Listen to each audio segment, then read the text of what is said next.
Hey, welcome to Leaving Crazy Town with Finn and Sarah. My hair's sticking out here. Today, we're going to talk about Sarah's anger. No, what are we talking about today? And my hair.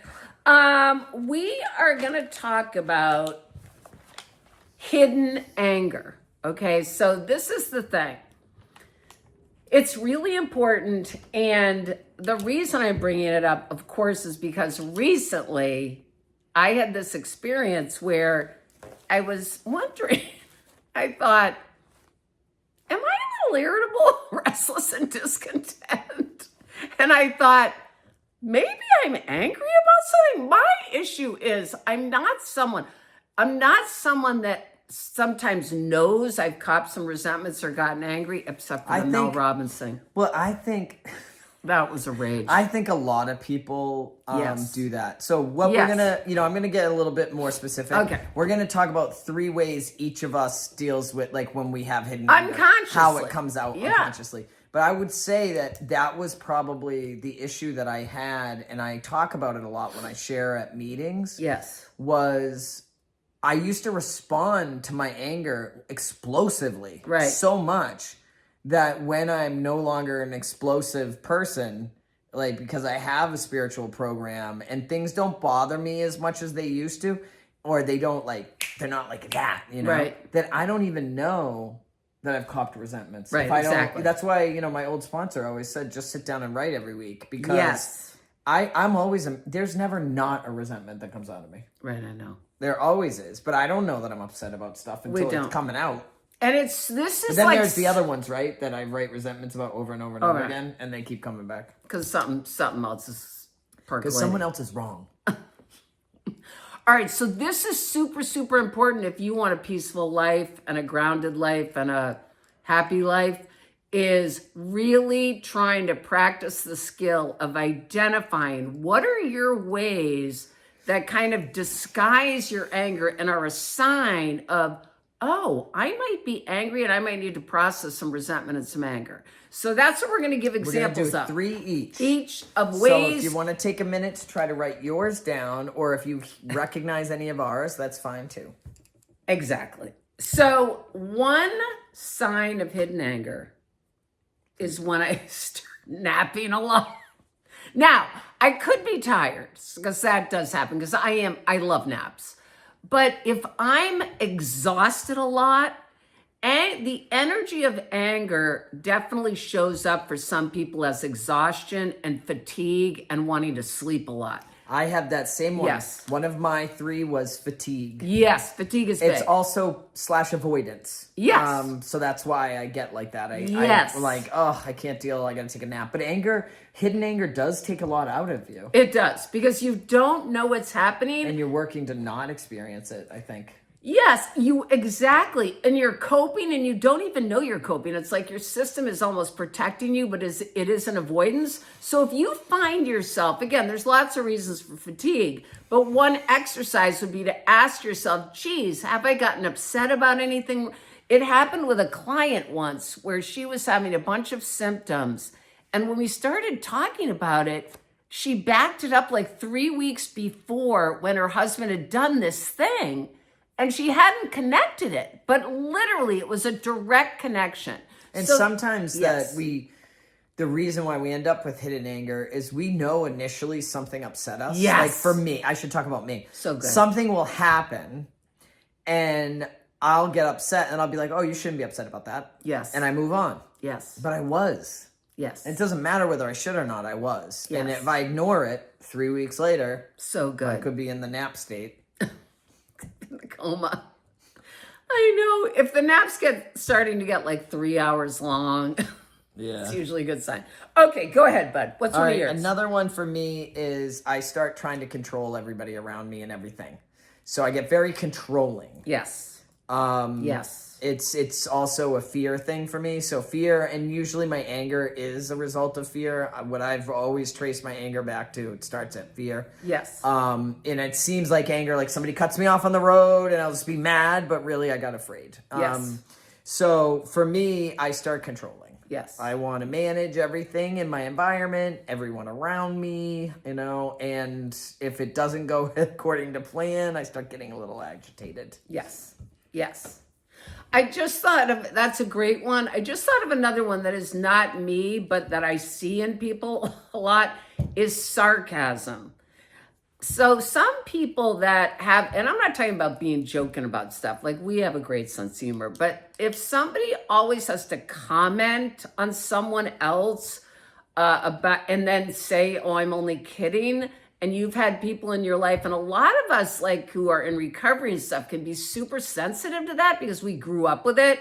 And all that means is that the person is enraged, but they don't know it. So if you find yourself being sarcastic with people or being biting or negative, that can be some hidden anger also. So watch for that. Yeah. All right. Yeah. What's number 2 on your list? All right, this is a biggie. And literally, I just did a show on Therapy in a Nutshell, and we are actually going to have Emma on this show. I'm saying it right now. It's a great YouTube channel, and she does a lot of work with anxiety and depression and PTSD and different therapies. She's awesome. So we did a show the other day on the connection between anxiety and anger. And that is a big one for me because very often when I start getting anxious and it doesn't go away, and it's not because of a certain circumstance or environment, what's happened is something's occurred that I've been upset about, wasn't aware of, something got activated. And then the next thing I know, I'm waking up anxious. I'm noticing I'm more anxious. And I write and I maybe talk to people, but it doesn't seem to get any better and it keeps getting worse. And that's when the other day, literally this happened to me for a period of time. And I did some writing, some 10th step writing. And I was like, oh my God, I've been resentful and I didn't know it.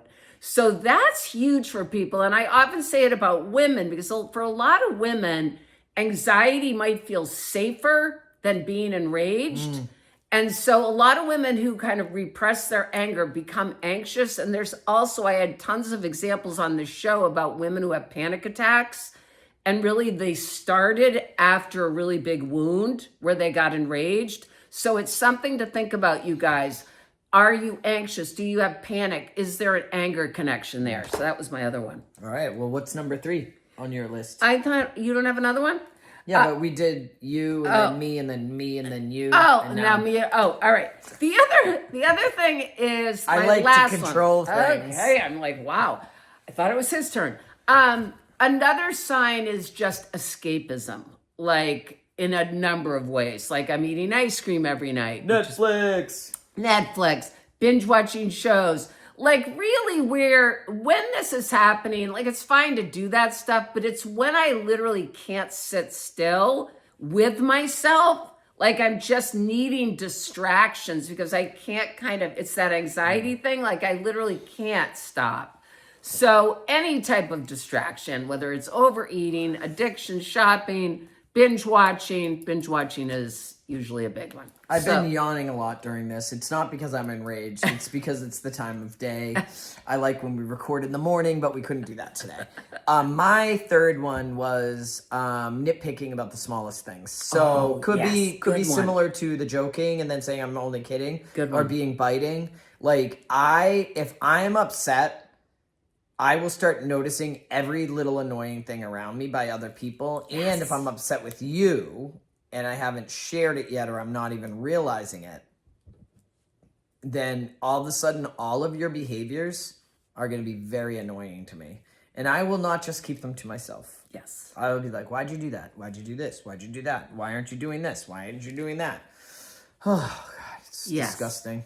No, but it's a great, so this is how we're going to wrap this up is the thing with these symptoms of hidden anger is it affects our relationships and it affects our own peace of mind. So it affects both. Our work, our connections, all of it. So this is why it's so important. Number one, to try to have some awareness of what are your behaviors you do and getting to know those over time when you're angry. Really important.